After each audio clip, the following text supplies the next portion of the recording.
Hi, this is Alan from Alpus Group. I'm just going to run through an article which I wrote on my blog about creative finance solutions.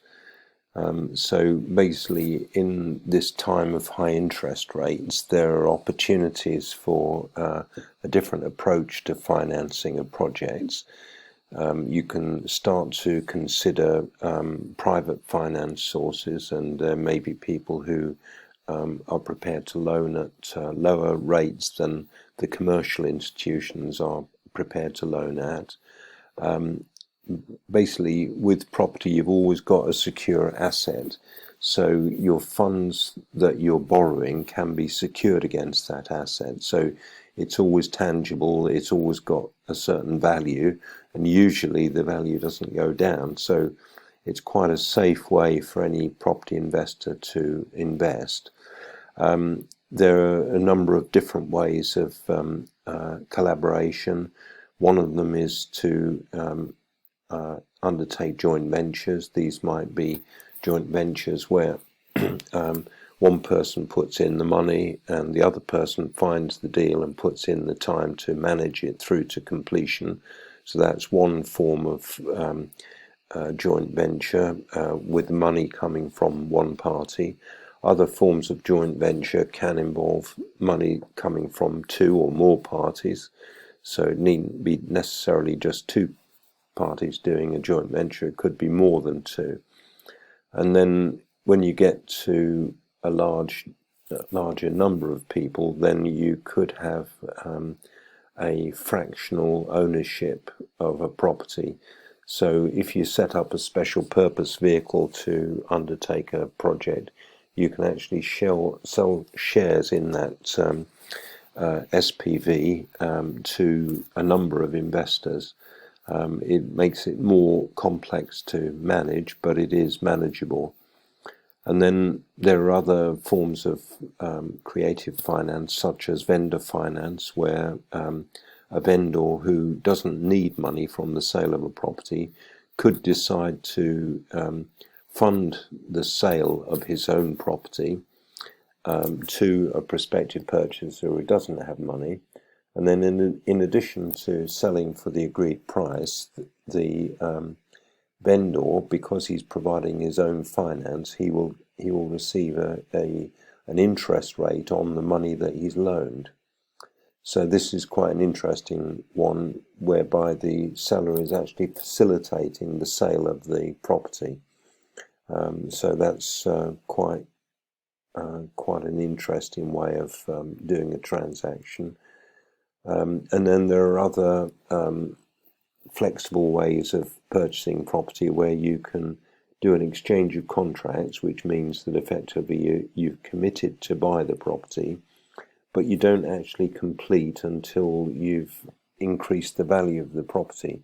So you can exchange at an agreed price, and then because you're now effectively owning the property, you can work on it and then secure the increased value and refinance and then complete the purchase. So that's another alternative way of financing.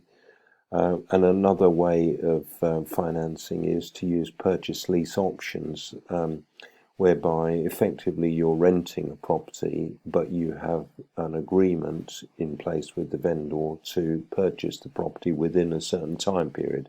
So this could be 3 years or 5 years. And you pre-agree the price at which you're going to do the transaction, but the purchaser then rents or leases the property until they exercise the option to purchase. They don't have to exercise the option to purchase, but they have the right to buy it under this purchase lease option, but not the obligation. So lots of different ways of financing properties other than the traditional mortgage funding or bank loan. Bridge funding is another flexible option, but it's gone very expensive these days. There's been another increase in the base rate of interest in the UK here today. So the base rate is now 5.25%. So commercial rates are a number of percentage points above 5.25, and in the case of bridging finance, you're looking at more than 1% per month. So if you're funding projects at the moment, it's very difficult to make them stag when you've got to allow for 1% per month interest usually, and in some cases more than that. So it makes it very difficult to fund any sort of lengthy project, and especially one which involves seeking planning permission. So usually you've either got to have the planning permission in place so that you can start the work, or you've got to have a permitted development right, which gives you the right to develop without the need to go to planning permission. The planning system in the UK is broken and basically takes a long time, and there's a lack of certainty about the outcome. So all these different ways of creative finance solutions are becoming more prevalent in these days of high interest rates. So if you're interested in any property deals anywhere in the UK or Europe, then talk to me. That's Alan at Alpus Group, and my telephone number is 07539 141257. If you're calling from outside the UK, it's +44 7539 141257, or landline is +44 333 224 1257. You can schedule a call with me at calendly.com/AlanJE, or you can drop me an email at alan@alpusgroup.com. That's all for now. Cheers.